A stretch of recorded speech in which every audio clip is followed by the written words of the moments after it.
learn about players you've never heard of. So you're sitting around, you're sitting there. You got your eyes on the NBA playoffs. You got WNBA, NHL, MLB. You got MLS. You got all these sports you're juggling. You're trying to keep track of everything. It sounds like a sports fan's dream.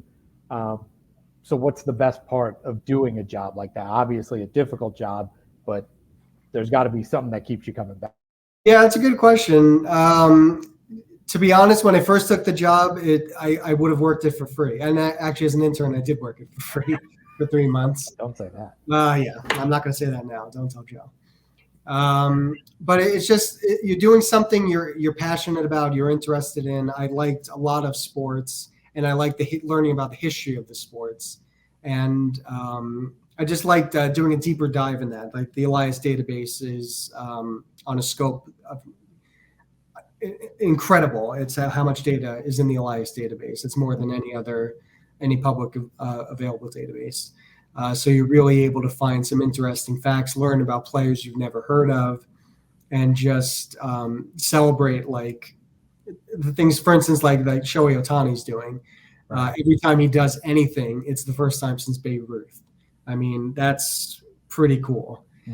And just to see your work is treasured by the people receiving it, and that sports fans all over the world, you can see them enjoying it. You see maybe ESPN will post one of our notes and you'll see thousands of people liking and retweeting it. You know that your work is valued because it's immediately being circulated to the sports universe. So we know that our job is valued by not just our clients, but sports fans everywhere. And that's our mission on research, is to captivate sports fans everywhere. So is there a moment or a stat or a note, anything that stands out? You've been doing this for a long time. In all these rushes of these playoff games, these historical moments where, like you said, you could see your work pop up on ESPN almost instantaneously. What are some of those things that stick out to you that make you think, wow, I can't believe I get to do this for a living? Yeah. So I remember recently when Kawhi Leonard hit a buzzer beater to finish off the 76ers when Kawhi is one season with the Raptors. Yep. He had a game-winning shot at the buzzer that bounced, I think, 4 times on the rim before going in. And we were able to determine that was the first buzzer beater game winner in a game 7. So everyone knows Michael Jordan shot against the Cavs.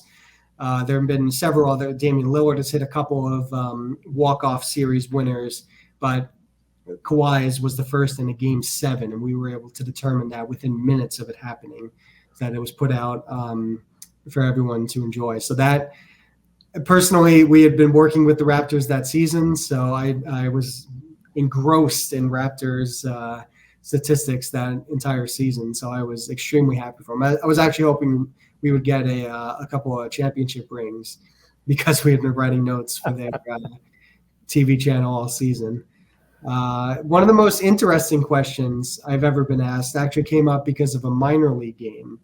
And someone had asked if it had ever happened that the leadoff hitter of a game, like the first batter of the first inning, was pinch hit for. And I was like, why would they pinch hit for the first batter of the game? Yeah. It turns out in the top of the first inning, in catching a third out, an outfielder ran into a wall and knocked himself silly. He had to be taken out. And his spot was the first of the batting order. And I was like, wow, that's a really interesting question. We don't usually answer questions for minor league teams, but I'm going to go ahead and look this up because I want to see if it ever happened. It turns Curiosity, it's got you. Yeah, exactly. And it turns out, I believe it was A.J. Pollock who had done it before, but it had been done multiple times before. So even like one of the most rare things you can think of, like the first hitter of the game, why would he ever be pinch hit for?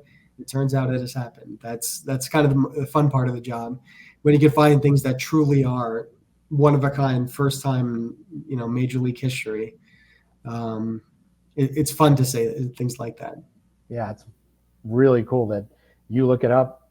It goes right out to these clients, these big TV channels and teams, and it really, like you said, it shows that your work is making a big impact on these games, these broadcasts. I'd like to think so. Yeah. Yeah.